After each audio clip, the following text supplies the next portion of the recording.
Hello everyone, my name is Zara May Palacio and I will be reporting regarding Piaget's stages of cognitive development.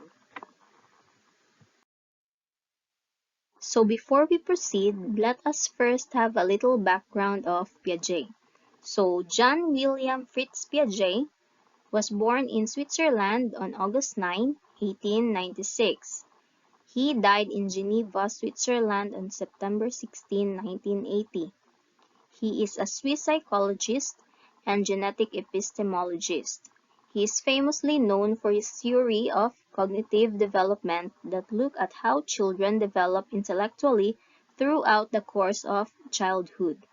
So, if Sigmund Freud is famous for his psychosexual theory, John Piaget is known for his theory of cognitive development.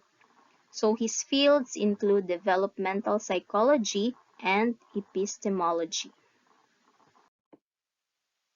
So before we proceed in the stages of cognitive development, let us first discuss what are the concepts of Piaget's theory of cognitive development.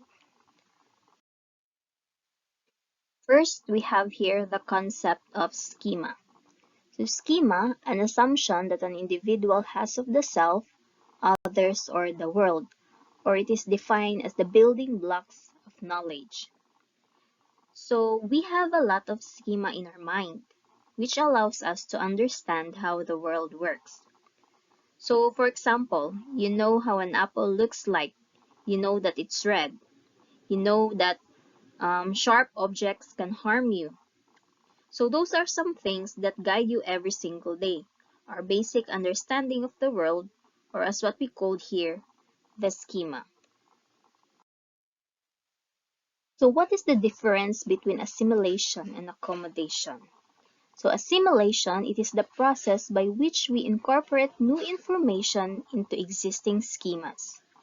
Say for example, a mother brought her child to the zoo and he knows what a horse looks like. So a child may call the striped animal they see at the zoo a horse than a zebra.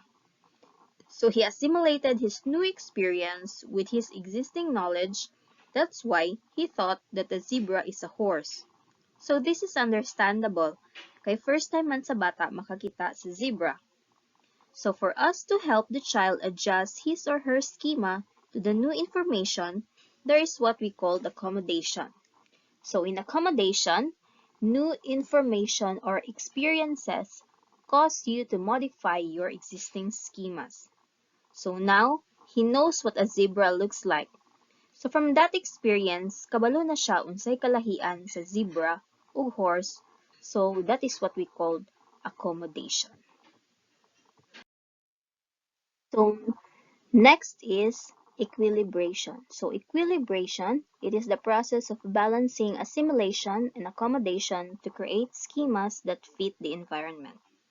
Say for example, a child loves the soup that their family eats on a regular basis. So they have developed the schema that all soups are delicious. Then the child has a dinner at a friend's house and is served a bowl of soup and hates it. So initially, the child is in assimilation phase, that all soup is good, then this must be good, and repeatedly keep trying it but hates it.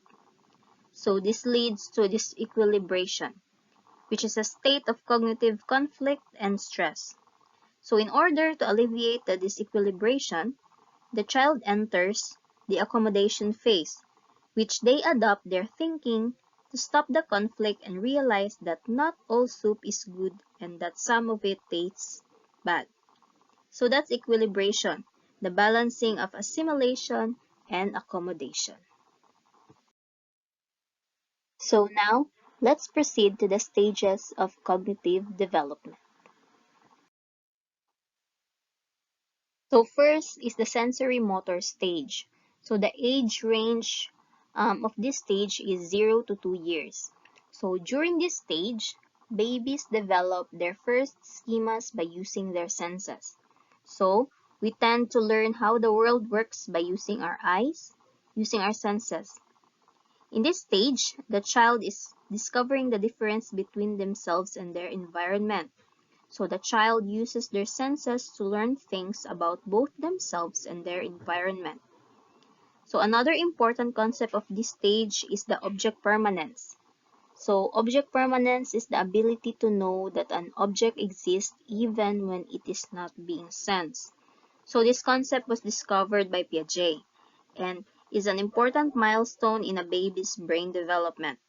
So for example, if you place a toy under a blanket, the child who has achieved or developed object permanence knows it is there and continue to look for the toy.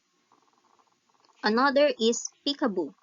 It is a game that develops or helps object permanence, which is part of early learning. So as the child understands that objects and events continue to exist even when they cannot directly be seen, heard, or touched. Second is the pre-operational stage. So the age range is 2 to 5 years old. So in this stage, the child learns to talk. Children also tend to engage in pretend play. So in this age range, they pretend to be a doctor, a teacher, or even a superhero. In this stage, children tend to be egocentric. So what is egocentric? It is the inability to see and understand other people's viewpoints. So it doesn't mean that they are selfish. It's just that in this stage, they are not yet capable of understanding of how another person thinks or feel. They are still trying to develop that capability. So they are also not yet capable on conservation, which means mental manipulation of object.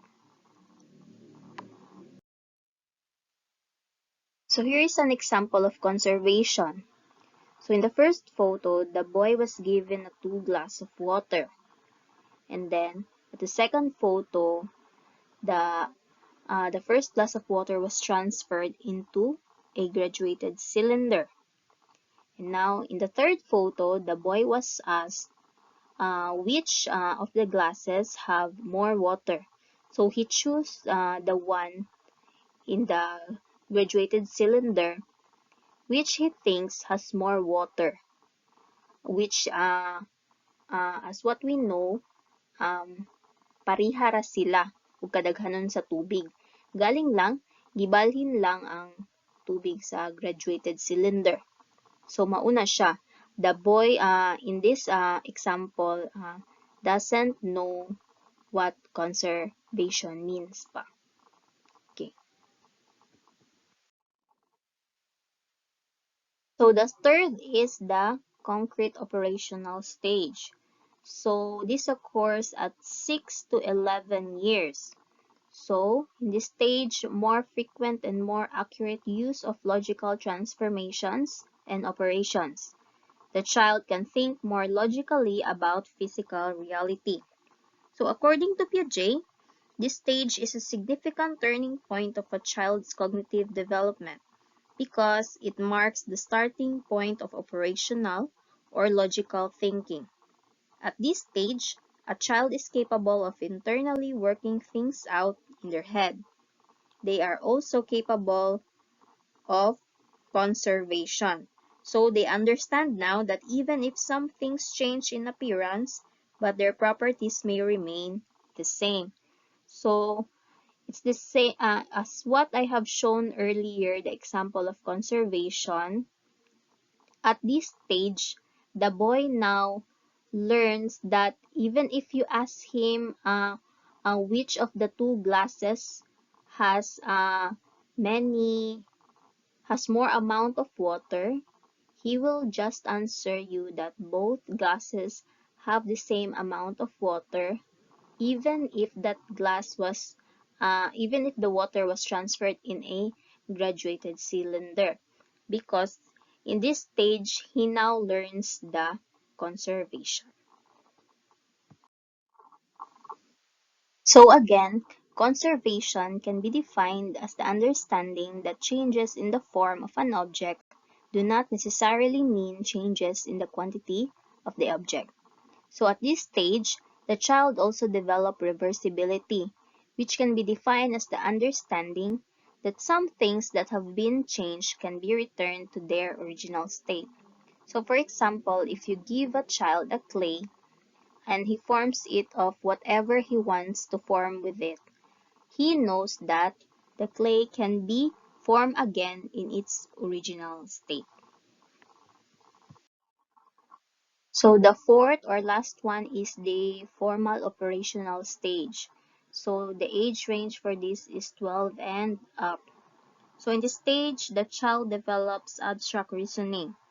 Say for example, if you ask a child what is the meaning of time is gold, so if they interpret it in a literal sense, so maybe they are not yet in the formal operational stage, or there is a delay in his or her abstract reasoning. But if they interpret it in metaphorical way, so it means the child reached the formal operational stage.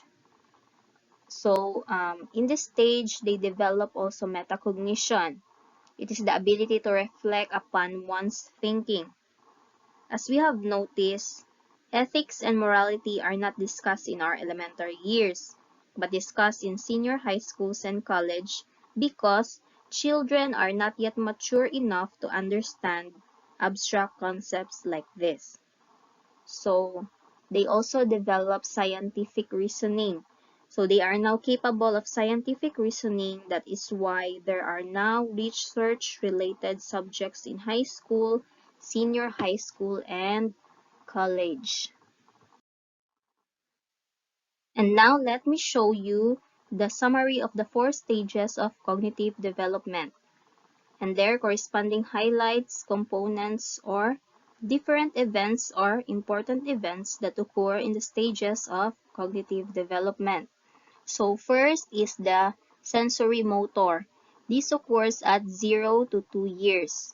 So in this stage, knowledge is through senses, the tasting, seeing, smelling, touching, and hearing. So in this stage, they also develop object permanence. Second is the pre-operational stage, which occurs at 2 to 5 years. So in this stage, verbal and egocentric thinking is developed. They can do mentally what ones could only do physically. Conservation of shape, number, and liquid not yet possible. Then the third is the concrete operational stage, which occurs at 6 to 11 years. So in this stage, conservation of shape, number, liquid are now possible. Logic and reasoning develop, but are limited to appearance and what is concretely observed.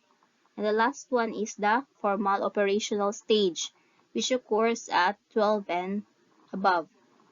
So in here, in this stage, abstract reasoning is developed, systematic problem solving, ability to think about and reflect upon one's thinking or the metacognition, and the scientific reasoning. So that's it for the Piaget stages of cognitive development. So thank you and have a nice day.